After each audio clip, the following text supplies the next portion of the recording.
So hello everyone. आज का जो हमारा लेक्चर है वो लेक्चर थर्ड है। इससे पहले वाले दो लेक्चर में हमने बेसिक्स देखा था और स्फेरिकल मिरर के बारे में पढ़ा था कि स्फेरिकल मिरर क्या होता है, उसके कुछ प्रॉपर्टीज़ देखे थे, उसके नेमिंग देखे थे, सेंटर ऑफ कर्वेचर क्या होता है, पोल क्या होता है, और मैंने डायग्राम के थ्रू बताया था कि कैसे इमेज बनता है, मतलब उसका बेसिक मैंने ओवरऑल बताया था आपको। तो आज से हम लोग स्टार्ट करेंगे image formation by spherical mirror. आज का जो टॉपिक है, और ये यहाँ से क्वेश्चन एग्ज़ाम में डायरेक्टली आता है। खास करके वो आपसे पूछता है कि अगर ऑब्जेक्ट का पोजीशन कहीं पे है XYZ पे तो इमेज कहाँ बनेगा, for concave mirror, for convex mirror. तो अभी तो हम लोग सिर्फ कनकेव का देखेंगे कि कनकेव में इमेज कहाँ कहाँ बनता है। तो उसी में हमारा इंट्रोडक्शन है आज, image formation by spherical mirror. मैं आपको टेबल के थ्रू बताऊंगा इमेज कैसे बनता है, और कुछ ट्रिक भी बता दूंगा कि कैसे आपको समझना है इमेज कहाँ पे बन सकता है। और ये NCERT है, चैप्टर 9 क्लास 10th का, reflection and refraction, lecture third है। कंटेंट NCERT का है, यानी कि NCERT से ही सवाल लगभग आते हैं एग्ज़ाम में, क्योंकि NCERT हमारा बेसिक्स बुक भी है कंसेप्ट बनाने के लिए। और जितने भी एग्ज़ाम देखोगे आप तो उसमें NCERT का टच रहता है क्वेश्चन में। इवन कई बार डायरेक्टली क्वेश्चन भी उठ के NCERT से आते हैं। तो NCERT बहुत इंपॉर्टेंट बुक है। NCERT कंप्लीट करने के बाद ये मतलब रिकमेंड होता है कि आप रेफरेंस बुक पढ़ें, ताकि आपका बेसिक्स ऑलरेडी क्लियर रहेगा NCERT से, तो उसमें आपको आसानी होगा। खैर, ये सब बात को छोड़ के आगे बढ़ते हैं। तो सबसे पहले यहाँ पे जो इमेज बनता है कनकेव मिरर में, वो डिपेंड करता है nature, position and size of image. जो भी बनता है वो फॉर्म बाय कनकेव मिरर, वो डिपेंड होता है आपका ऑब्जेक्ट का पोजीशन क्या है in relation to pole, focus and centre of curvature. यानी कि अगर इमेज आपका बनना है, अगर ये मिरर है मान लें, तो ये पोल अगर आपका है, सपोज ये पोल है, ये फोकस है, ये सेंटर ऑफ कर्वेचर है, तो आपका जो ऑब्जेक्ट कहीं पे भी अगर यहाँ पे ऑब्जेक्ट रखा है तो इमेज कहाँ बनेगा, यहाँ बनेगा, यहाँ बनेगा या यहाँ बनेगा, वो डिपेंड करता है इन तीनों चीज़ पे, पोल पे, आपका पोल पे, फोकस पे और सेंटर ऑफ कर्वेचर पे। तो उनका क्या रिलेशन है विद रिस्पेक्ट टू ऑब्जेक्ट, ये ऑब्जेक्ट कहाँ पे रखा है, इन तीनों के रिलेशन के अकॉर्डिंग, उसके अकॉर्डिंग हम बोलते हैं कि इमेज कहाँ पे कैसे बनेगा, उसका नेचर क्या होगा, वर्चुअल होगा, इरेक्ट होगा या डिमिनिश होगा, जो भी है। तो हमें ये देखा गया, it is found to be a virtual image for a certain other position. किसी पोजीशन के लिए वर्चुअल इमेज बनता है। वर्चुअल हमेशा मिरर के पीछे बनता है, यहाँ पे बनता है, बैक साइड पे। ये मिरर है ना, ये इस तरह से, तो इसके पीछे में बनता है virtual image for a certain other position. The image is either magnified, बड़ा होता है, या तो बड़ा होगा, रिड्यूस होगा, या तो छोटा होगा, छोटा इमेज बनेगा, और एज द सेम साइज, तो सेम साइज का भी हो सकता है। वो कहाँ पे बनता है उसका भी कंडीशन है। तो वो डिपेंड करता है depending on the position of object. तो इमेज का साइज या तो मैग्नीफाइड होगा, या रिड्यूस्ड होगा, छोटा होगा, या सेम साइज होगा, किसके, ऑब्जेक्ट के। वो डिपेंड किससे करता है, position of the object, object कहाँ पे रखा है, प्रिंसिपल एक्सिस पे या कहाँ पे, कहीं पे भी ऑब्जेक्ट है, या इन्फिनिटी पे है, इन्फिनिटी पे, वहाँ पे ऑब्जेक्ट, कहीं पे भी ऑब्जेक्ट है, उसका पोजीशन के अकॉर्डिंग इमेज का हम लोग डिसाइड करते हैं, या वो इमेज जो बनता है तो हम लोग पता करते हैं। तो इसके आगे क्या लिखा है देखो, representation of image found by spherical mirror using रे डायग्राम। तो रे डायग्राम से पहले हम समझते हैं कि इमेज फॉर्म कैसे होता है स्फेरिकल मिरर से। So we can also study the formation of image by spherical mirror by drawing ray diagram. तो एक रे डायग्राम से समझेंगे कि इमेज फॉर्मेशन कैसे होता है स्फेरिकल मिरर में। ठीक है, कंसीडर एन एक्सटेंडेड ऑब्जेक्ट। कोई एक ऑब्जेक्ट ले लो, यहाँ से मान लो एक बड़ा ऑब्जेक्ट है, इस तरह से कहीं पे है रखा हुआ, यहाँ पे मान लो, ठीक है, एक ऑफ फाइनाइट साइज, कुछ एक साइज उसका है, बहुत इनफाइनाइट नहीं है, कुछ मान लो XYZ कुछ साइज है, placed in front of spherical mirror, इसके फ्रंट पे रखा हुआ है। Etch A small portion of the extended object at like a point source. ये अगर इतना बड़ा ऑब्जेक्ट है तो इसका हर जो लाइन है वो एक पॉइंट सोर्स की तरह काम कर रहा है, वही यहाँ पे लिखा है, पॉइंट सोर्स की तरह ऐड करता है। An infinite number of rays originating from each of this point. तो ये जब इतना बड़ा अगर है फाइनाइट साइज का, तो पॉइंट के हर पॉइंट से एक इनफाइनाइट रेज निकल रहा है, ठीक है। तो to construct the ray diagram in order to locate the image of object, an arbitrary large number of ray emanating from a point could be consider. So बहुत, अगर साइज इसका इमेज ऑब्जेक्ट का इतना है तो बहुत सारा पॉइंट से रे निकल रहा है, तो उसको हम लोग थोड़ा कन्वीनियंट के हिसाब से हम लोग क्या करते हैं, it is more to convenient to consider only 2 rays. सिर्फ हम लोग ये पूरे ऑब्जेक्ट से सिर्फ 2 पॉइंट को ही या 2 रेस को ही हम लोग दिखाते हैं कन्वीनियंस के लिए, क्योंकि ऐसे तो बहुत सारा है तो भी समझने में दिक्कत होगा, ठीक है। For the sake of clarity of the ray diagram, this ray are so chosen that it is easy to know either direction after reflection from the mirror. तो जो रिफ्लेक्ट किया यहाँ से, जो इमेज यहाँ से जो रे आया वो रिफ्लेक्ट करके कैसे गया उसको ईजिली पढ़ने समझने के लिए हम लोग सिर्फ 2 रे को ही लेंगे, ठीक है। The intersection of at least 2 reflected ray give the position of image of A point object. तो जहाँ पे इंटरसेक्शन होगा कम से कम 2 रिफ्लेक्टेड रे का, वो give the position of image of the point object. तो जो ऑब्जेक्ट है, ऑब्जेक्ट से जो रे आया, रे मिरर पे टकरा के जहाँ पे वो उसका 2 पॉइंट मिल के इंटरसेक्ट हुआ, यहाँ पे अगर इंटरसेक्ट हुआ तो इमेज यहाँ पे बनेगा। तो वही डिपेंड करता है कि intersection of at least 2 reflected ray वही हमें देता है पोजीशन ऑफ इमेज, इमेज का पोजीशन देता है। एनी 2 ऑफ द फॉलोइंग रे can be consider for locating the image. तो उसका जो रिफ्लेक्टिंग है, एनी 2 ऑफ द रे that can be consider for locating the image. तो सिर्फ 2 रोज को हम लोग कंसिडर करते हैं इमेज लोकेट करने के लिए। तो पहला देखो यहाँ पे फिगर है, एनसीईआरटी का है, ए ray parallel to the principal. यहाँ पे ध्यान से देखना, ये प्रिंसिपल एक्सिस है, ये वाला, ये प्रिंसिपल एक्सिस है और ये रे है, ये रे जा रहा है इस तरह से, ठीक है, ठीक है। A parallel ray to the principal axis after reflection, यहाँ से गया ये इस मिरर पे टकराया, कनकेव मिरर है, after reflection will pass through the principal axis, यहाँ से टकरा के इस तरह रिफ्लेक्ट किया, प्रिंसिपल एक्सिस के पास, प्रिंसिपल एक्सिस के थ्रू ये पास किया, ठीक है, ठीक है। प्रिंसिपल एक्सिस फोकस, ये फोकस से पास किया, प्रिंसिपल एक्सिस है ना ये वाला, यहाँ पे फोकस है, तो ये रिफ्लेक्टेड रे इस तरह से पास हुआ, ठीक है। इन केस ऑफ कनकेव मिरर, ये कनकेव मिरर है, ठीक है, ये वाला। कनकेव कन्वेक्स कैसे पहचानते हैं, लास्ट लेक्चर मैंने बताया था, फिर से देख लेना अगर नहीं मालूम है तो। ये कनकेव है, सेंटर से उसका जो टर्निंग इनवर्ड होता है तो कनकेव होता है, आउटवर्ड होता है तो कन्वेक्स होता है, ठीक है। और एपियर टू डाइवर्ज, तो डाइवर्ज देखो किस में होता है, appear to diverge from the principal axis in case of convex mirror. But इसी का उल्टा क्या होता है, कन्वेक्स मिरर में तुमको ऐसा दिखेगा कि ये डाइवर्ज हो गया, ये ऐसे रे जा रहा था ऑब्जेक्ट का, बट ये डाइवर्ज होकर वापस कहीं और चला गया, इस तरह से डाइवर्ज हो गया, ठीक है, एक ही रे दिखाया। तो ठीक है, तो इसमें फिर कनकेव में और कन्वेक्स में कैसे रे स्फेरिकल मिरर से टकरा के कैसे वो रिफ्लेक्ट होता है, वो इस रे डायग्राम के थ्रू समझाया गया है बुक में। सबसे पहली बात की जो कन्वेक्स है उसमें रे डाइवर्ज हो गया, ठीक है, और कनकेव में कन्वर्ज हो गया, तो इसीलिए इसको कन्वर्जिंग मिरर कहते हैं, इसको डाइवर्जिंग मिरर भी बोलते हैं। ये इलस्ट्रेशन दिया है, ठीक है, देखा यहाँ लिखा भी है diverge from principal axis in case of convex mirror, तो डाइवर्ज हो गया, ठीक है। अब एक चीज़ यहाँ पे आप लोग देख रहे होंगे, ये क्या लिखा है, ये आई है, एक मिनट, यहाँ पे देखो ये आई दिया हुआ है, ये आर है, ठीक है। आई हो गया आपका एंगल ऑफ इंसिडेंस और आर हो गया एंगल ऑफ रिफ्लेक्शन। तो इसका मतलब क्या हुआ, देखो यहाँ से रे गया, ये टकरा के लौटा, तो हम लोग ने फर्स्ट लॉ में पढ़ा था कि angle of incidence is equal to angle of reflection, पहला law. Second law angle of reflection, reflected ray and normal all lie in the same plane.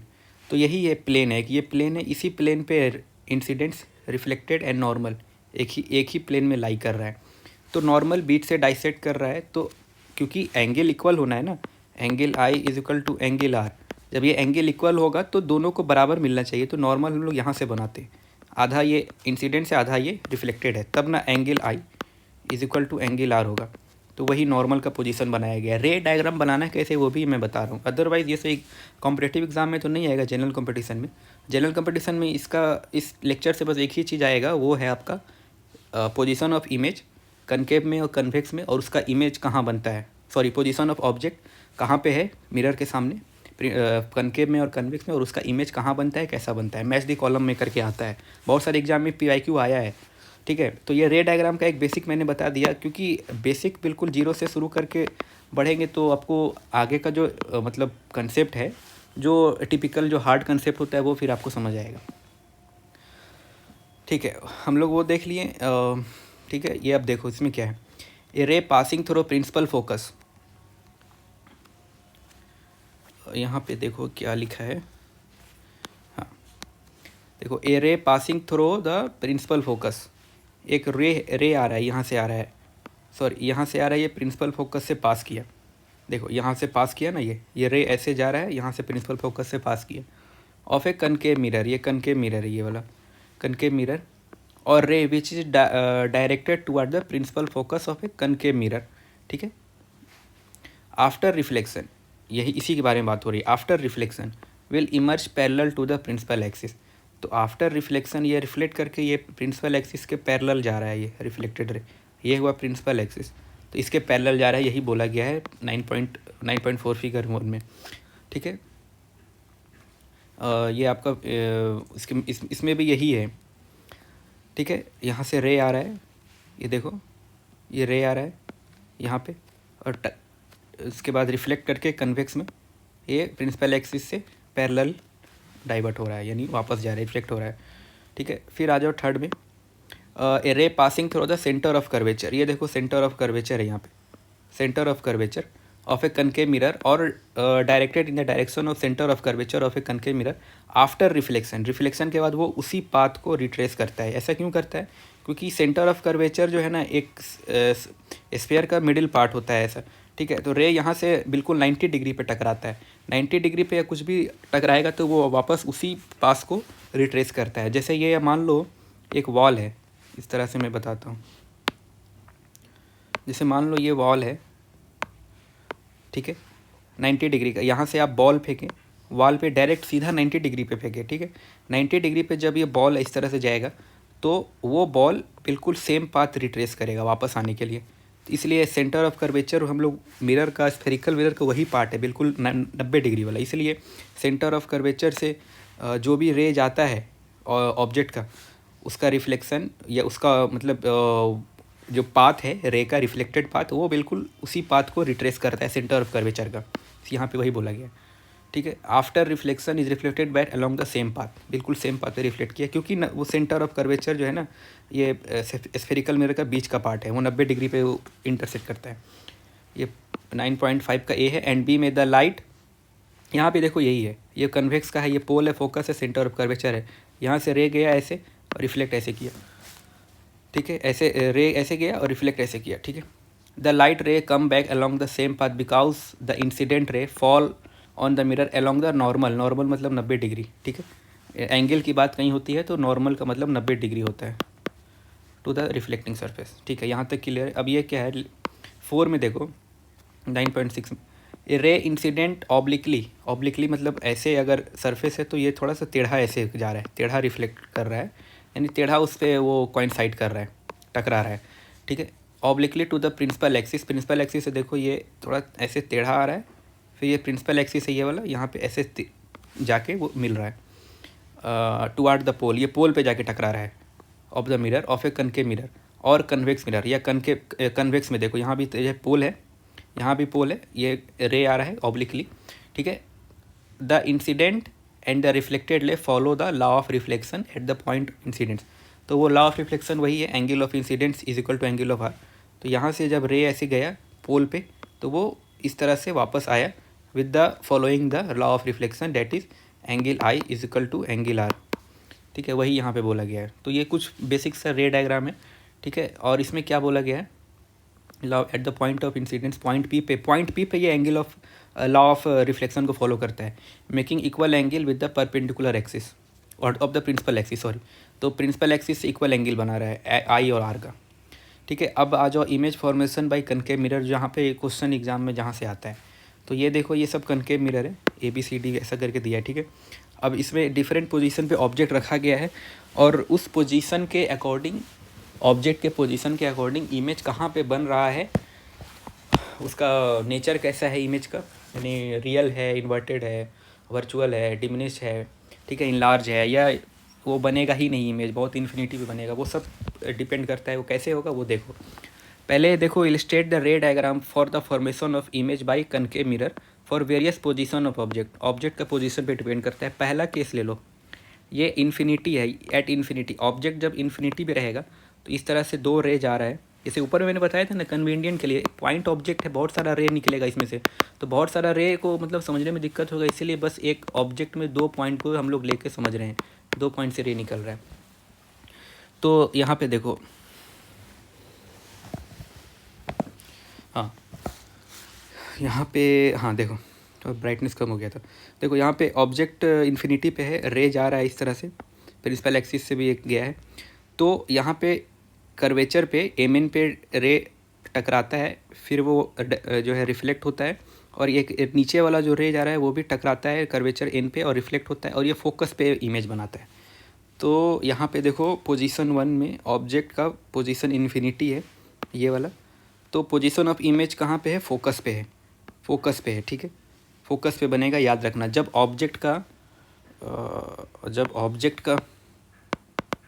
Object infinity, तो इमेज कहाँ बनेगा, फोकस पे, ये याद रखना। अब इसका नेचर देखो क्या है, साइज क्या होगा। देखो साइज तुमको ऐसा दिख रहा है, यहाँ पे छोटा सा बना है साइज, ठीक है, तो यही लिखा है हाईली डिमिनिश्ड, सबसे बहुत छोटा पॉइंट साइज, बहुत छोटा सा पॉइंट साइज का बनेगा, ठीक है। तो इसमें हम लोग दो चीज़ देखें। फिर रियल इन्वर्टेड बनेगा। अच्छा रियल इन्वर्टेड मतलब क्या होता है, एक होता है वर्चुअल, एक होता है रियल। वर्चुअल मतलब जो रियलिटी में नहीं है, एक तरह से जैसे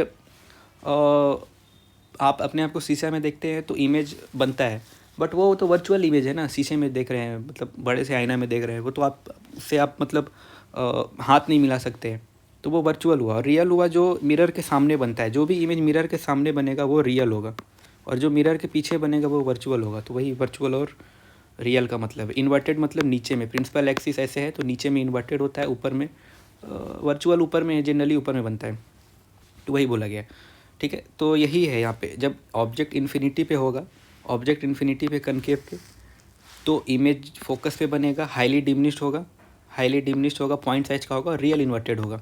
इन्वर्टेड है उल्टा है क्योंकि यहाँ पे बन रहा है प्रिंसिपल एक्सिस के नीचे, तो वही बोला गया है। हालांकि पॉइंट ऑब्जेक्ट है तो उसको नहीं बता सकते हैं ऊपर है या नीचे, बट जनरली इन्वर्टेड होता है, ठीक है। तो पहला केस क्लियर है, पहला केस में बस यही बोला गया है इन्फिनिटी पे है, ठीक है। चलो बार बार इसको नहीं बोलते, आप देख लेना, ठीक। अब बियॉन्ड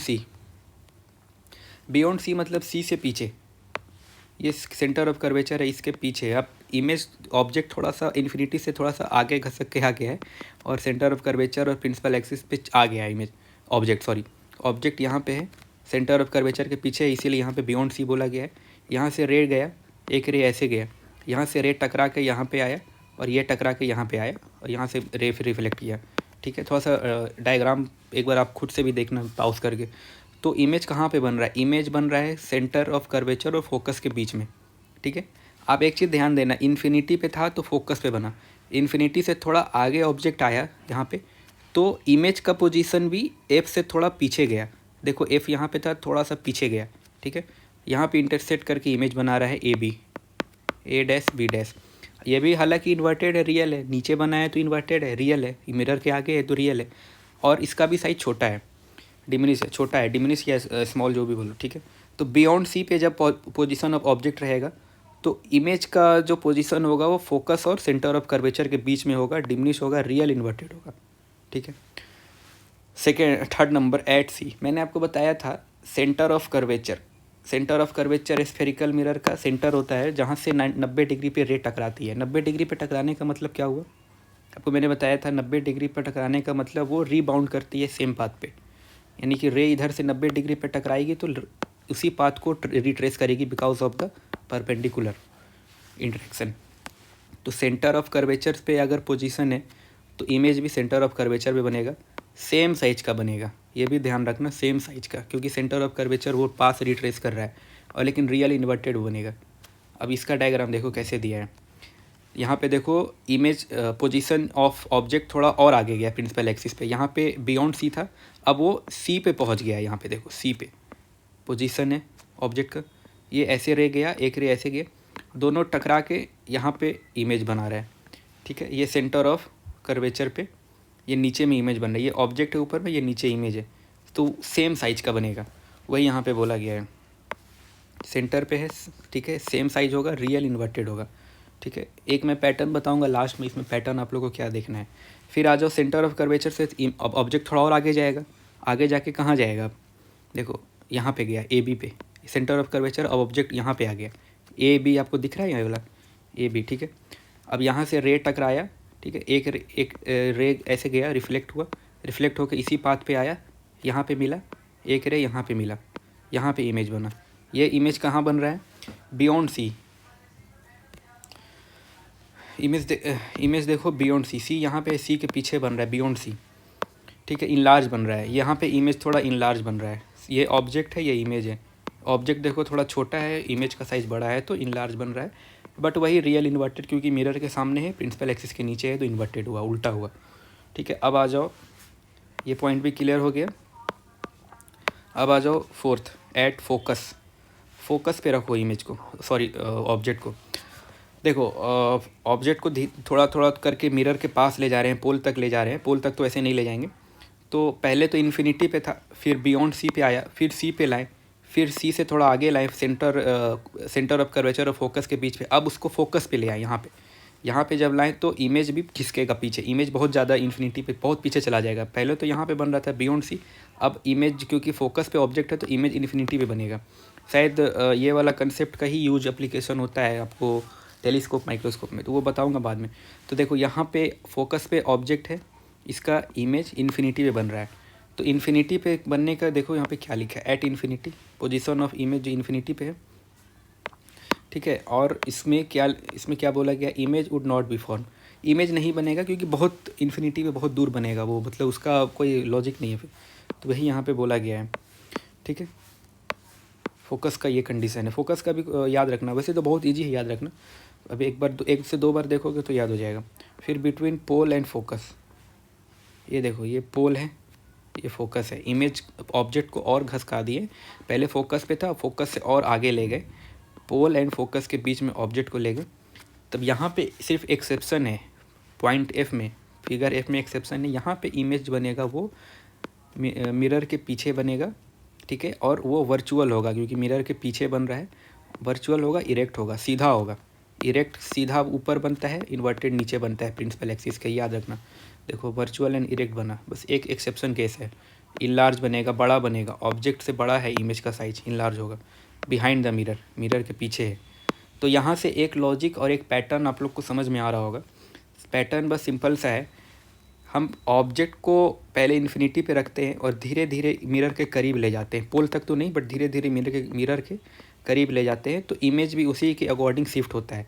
इन्फिनिटी पे है तो फोकस पे बना इमेज, इन्फिनिटी से थोड़ा आगे ऑब्जेक्ट ले गए बियॉन्ड सी, तो फिर फोकस और सेंटर ऑफ कर्वेचर के बीच में बना। पहले फोकस पे था, फिर इस दोनों के बीच में आया। पहले फोकस पे था, अब सेंटर ऑफ कर्वेचर फोकस के बीच में इमेज आया ये, ठीक है। अब बियॉन्ड सी से अब हम ऑब्जेक्ट को सी पे लाएंगे, तो सी पे वाला केस तो बहुत ईजी है। सेंटर ऑफ कर्वेचर पे ऑब्जेक्ट है, वहीं पे सेंटर ऑफ कर्वेचर पे इमेज बनेगा, सेम साइज का होगा, बस इसमें कुछ नहीं एक्स्ट्रा है। सी से थोड़ा और आगे बढ़ेंगे तो हम कहाँ बढ़ेंगे, सेंटर ऑफ कर्वेचर फोकस के बीच में बढ़ेंगे, यहाँ पे ऑब्जेक्ट को रखेंगे। ऑब्जेक्ट यहाँ रखें तो इसका जो इमेज है बियॉन्ड सी बनेगा। इमेज भी घसक रहा है, ऑब्जेक्ट भी घसक रहा है। ऑब्जेक्ट ऐसे धीरे धीरे आगे जा रहा है, इमेज ऐसे ऐसे वापस आ रहा है। ऑब्जेक्ट ये इस तरह से आगे बढ़ रहा है, इमेज का भी पोजीशन इस तरह से पीछे जा रहा है। यही इसका लॉजिक है, इस पैटर्न है। फिर सेंटर ऑफ कर्वेचर फोकस के बाद फिर ऑब्जेक्ट का पोजीशन हम फोकस पे ले जाएंगे। फोकस पे इमेज फिर इन्फिनिटी पे जाएगा, क्योंकि यहाँ पे देखो बियॉन्ड सी तो पहुँच गया इमेज का पोजीशन। अब क्योंकि इसको हम बियॉन्ड सी पे तब गया जब हम सी और एफ के बीच में ऑब्जेक्ट को रखें, बट ऑब्जेक्ट एफ पे गया तो इमेज का भी इन साइज पोजीशन इन्फिनिटी पे चला गया। अब थोड़ा सा और उसको हम आगे पुश करेंगे ऑब्जेक्ट को। यहाँ पे फोकस पे था, अब फोकस और पोल के बीच में ले आएंगे, फोकस और पोल के बीच में यहाँ पे ले आएंगे, यहाँ पे लाएंगे।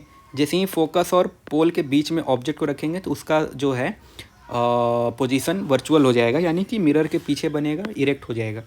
बस यही पैटर्न याद रखना है। इतना याद रखना, जैसे जैसे इमेज पोजीशन ऑफ ऑब्जेक्ट को हम मिरर के करीब ले जाएंगे, वैसे वैसे इमेज जो है वो दूर बनते जाएगा, ठीक है।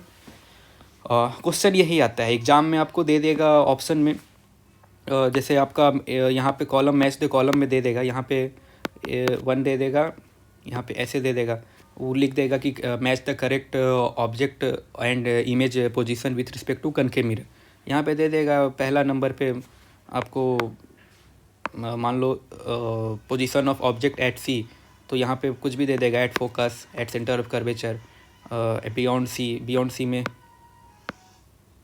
ठीक है। मतलब इस तरह से दे देगा, आपको मैच करना है। तो जब आपका पोजीशन ऑफ ऑब्जेक्ट अगर सेंटर ऑफ कर्वेचर पे है तो वो उस वहीं पे बनेगा, सेंटर ऑफ कर्वेचर वाले पे ही बनेगा इमेज का साइज। इमेज का पोजीशन। तो यही यहाँ पे मतलब इस तरह से क्वेश्चन आता है, मैच द कॉलम में आपको दे देगा। ये टेबल है, ये टेबल को देख लेना।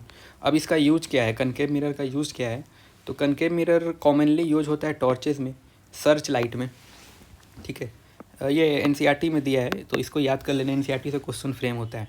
सर्च लाइट में, व्हीकल हेडलाइट में, to get powerful parallel beam of light. Headlight में क्यों होता है? क्योंकि वो पैरेलल मतलब बीम ऑफ लाइट पावरफुल करता है। They are use often use shaving mirror. Shaving mirror में क्या होता है? कनकेव मिरर होता है, हम लोग बहुत नज़दीक से, मतलब यही वाला देख लो, यहाँ पे पोल और फोकस के बीच में अपना फेस को रखते हैं, तो इमेज इनलार्ज बनता है, वर्चुअल बनता है, इसलिए सेविंग मिरर में यूज होता है। देखो यहाँ पे, the dentist use concave mirror to see the large image of the teeth of the patient. Large concave mirror are used to concentrate sunlight to produce heat in solar furnace. तो concave का मैंने बताया भी था कि वो focus पे वो उसको रखते हैं, मैग्नीफाइंग ग्लास को पेपर पे ऐसे फोकस करते हैं तो वहाँ पे बर्न हो जाता है कागज़। तो कनकेव मिरर को वही कंसनट्रेट करता है सनलाइट को, वो हीट प्रोड्यूस करता है, तो सोलर फर्नेस में यूज होता है इस तरह से। तो ये सब एप्लीकेशन है कनकेव मिरर का। और इमेज जो फॉर्मेशन होता है कनकेव मिरर में, वो कहाँ कैसे इमेज, उसका पोजीशन है, क्या उसका नेचर है, वो इतना ही है बुक में भी। और क्वेश्चन भी अगर आता है मैच करने के लिए पोजीशन इमेज का, जो कंसेप्ट जो रेगुलर क्वेश्चन जो है कई एग्जाम में आया है, वो इस टेबल से लगभग बन जाएगा। और एप्लीकेशन जो मैंने बताया यूजेज, वो भी यही है। तो कुल मिला के इस लेक्चर में इतना ही है। और इस लेक्चर में जो भी बताया है, इसको 1 से 2 बार रिवाइज करना, देखना, और चैनल को लाइक सब्सक्राइब करना, शेयर करना।